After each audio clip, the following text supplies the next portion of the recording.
शख्स जिसके एक इशारे से मुल्क चलता था, अमेरिका में उसे किसी भी पाकिस्तानी हुक्मरान से बढ़कर इस्तकबाल मिला, जो 1,20,000 मालियत का एक सिगार पीता था। उसकी शानो शौकत और हैबत से लोग कांपते थे, मगर आज उसकी कब्र पर जाने वाला कोई नहीं। इतने दिन गुजर गए इंतकाल को और अभी तक ना ही कोई कुतबा लग सका, ना पत्थर लगवाकर पक्की कराई गई। इंसान जहां मर्जी पहुंचा हो, उसने जो कारनामे किए हो, मरने के बाद वो सभी खत्म हो जाते हैं और लोग मरने के बाद उस कामयाब शख्स को भूल जाते हैं। ऐसे ही एक शख्सियत परवेज मुशर्रफ थी, जो पाकिस्तान की सबसे ताकतवर शख्सियत मानी जाती थी। उनके हुक्म के बगैर पाकिस्तान में चिड़िया भी पर नहीं मारती थी, लेकिन जब वो बीमार हुए और पाकिस्तान से बाहर गए तो बहुत सौ ने उनको भुला दिया। आज हम आपको उनकी कब्र की हालत दिखाएंगे कि पाकिस्तान की सबसे ताकतवर शख्सियत की कब्र किस हालत में है।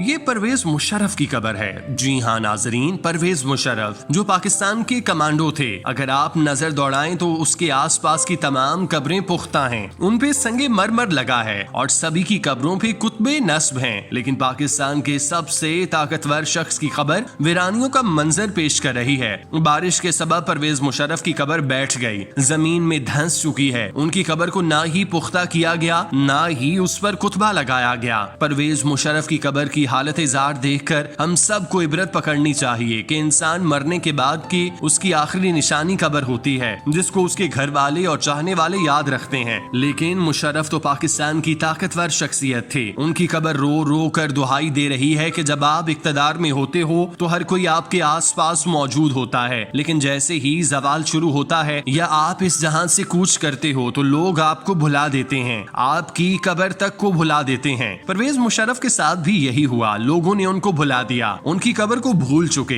अभी ये कब्र बेबसी, लाचारी और इंसान के फना होने की कहानी सुना रही है, जिसको देखकर हम सबको इबरत पकड़नी चाहिए। नाजरीन, परवेज मुशर्रफ ने एक दिहाई तक पाकिस्तान को रूल किया। वो पाकिस्तान की सबसे ताकतवर शख्सियत थे। उन्होंने मुल्क के मुंतखब हुक्मरान को घर भेजकर इक्तदार पर कब्जा किया था और पाकिस्तान की बड़ी सियासी क़यादत को मुल्क से बाहर भेज दिया था। जितना अरसा परवेज मुशर्रफ ने हुकूमत की थी, उतना अरसा नवाज शरीफ और बेनजीर पाकिस्तान से बाहर रहे। जब 2008 इलेक्शन का साल डिक्लेयर्ड हुआ तो उन दोनों को मुल्क में दाखिले की इजाजत मिली। मुशर्रफ वो लीडर थे जिन्होंने बैक वक्त मुल्क और अफवाज पाकिस्तान की कमांड की थी और पाकिस्तान के स्याह सफेद के मालिक थे। वो जिस तरफ देखते थे पूरा मुल्क उसी तरफ देखता, बल्कि वो उससे भी आगे देखते थे। नाजरीन, जब उन्होंने इक्तदार को टेक ओवर किया तो उस वक्त उन्होंने मुस्लिम लीग नून को तोड़कर काफ लीग बनाई और तमाम नून लीग वाले इस जमात में शामिल हो गए और चौधरी बरादरान की क़यादत में एक डमी हुकूमत बनाई गई, जिसने इलेक्शन करवाए। परवेज मुशर्रफ के हक में रेफरेंडम करवाया, जिसमें पीपी और नून के अलावा तमाम जमातों, पीटीआई, मौलाना फजलुर रहमान की जमात के साथ साथ सारी जमातों ने हिस्सा लिया और मुशर्रफ के इक्तदार को लीगल करार दिया गया। जिसके बाद मुशर्रफ ने हुक्मरानी का आगाज किया।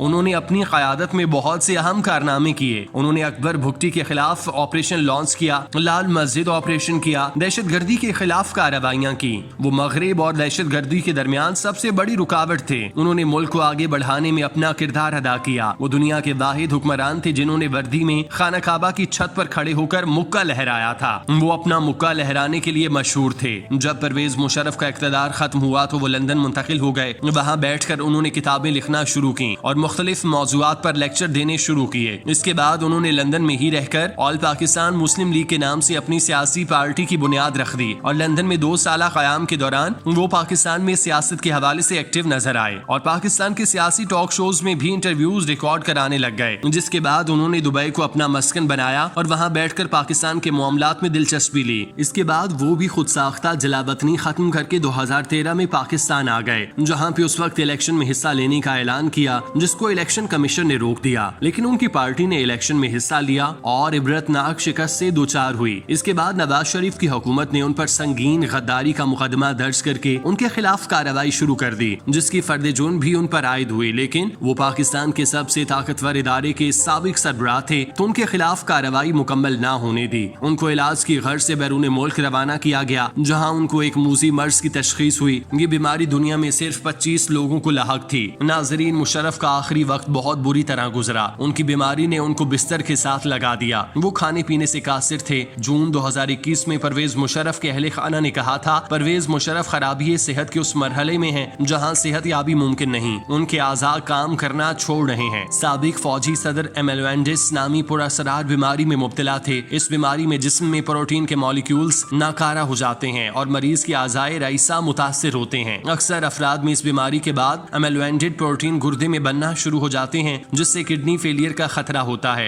एमेलोएंडेड प्रोटीन अगर दिल में बनना शुरू हो जाएं तो इससे पट्टे सख्त हो जाते हैं और जिस्म में खून की गर्दिश मुतासिर होती है। NHS के मुताबिक एमेलोएंडिस का कोई इलाज नहीं और इन प्रोटीन्स को बराह रास्त नहीं निकाला जा सकता, मगर ऐसे तिब्बी तरीके मौजूद हैं जिनमें अलामात का इलाज किया जाता है या इन प्रोटीन्स को जिस्म में बढ़ने से रोका जाता है। सन 1999 में मुल्क में इक्तदार पर काबिज होने के बाद उन पर मुतादिद कातिलाना हमले हुए, मगर वो उनमें बच निकले। वो मगरबी दुनिया और इस्लामी अस्करियत पसंदों के दरमियान दहशतगर्दी के खिलाफ जंग में सफा अव्वल में खड़े थे। बाद अज़ां उन पर गैर कानूनी तौर पर आइन को मुअत्तल करने और इमरजेंसी नाफिज करने का इल्जाम आयद किया गया। उन्होंने साबिक चीफ जस्टिस इफ्तिखार चौधरी को भी माजूल किया था, जिसके बाद वकला मूवमेंट शुरू हुई थी। उनके इख्तिदार के उरूज के 20 बरस बाद उनकी गैर मौजूदगी में अदालत ने उन्हें आइन से बगावत के जुर्म में सजाए मौत सुनाई थी, लेकिन वो मुल्क में कभी लौट कर नहीं आए। उनको मुतादिद दफा इश्तिहारी भी करार दिया गया। वो किसी भी मुकदमे में पेश नहीं हुए बल्कि मफरूर रहे और मरकर ताबूत में बंद होकर पाकिस्तान आए। नाजरीन, परवेज मुशर्रफ 11 अगस्त 1943 को दिल्ली के उर्दू बोलने वाले घराने में पैदा हुए। 1947 की तकसीम हिंद के बाद उनके वालिदैन हिजरत करके पाकिस्तान आ गए। सन 1964 में उन्होंने पाकिस्तान फौज में कमीशन हासिल किया और लंबी मुलाजमत के बाद सन 1998 में नवाज शरीफ के दौरे हुकूमत में उन्हें चीफ ऑफ आर्मी स्टाफ तैनात किया गया। तहम अगले ही साल 1999 में उन्होंने मुल्क में मुंतखब हुकूमत का तख्ता उलट दिया, जिसके बाद वो एक दिहाई तक पाकिस्तान के हुक्मरान रहे। परवेज मुशर्रफ ने 80 साल की उम्र पाई और 5 फरवरी 2023 को उन्होंने बीमारी से लड़ते हुए जान दे दी। उनको कराची में दफन किया गया। हम अल्लाह पाक से दुआगो हैं कि उनको जन्नत में आला मकाम अता फरमाएं।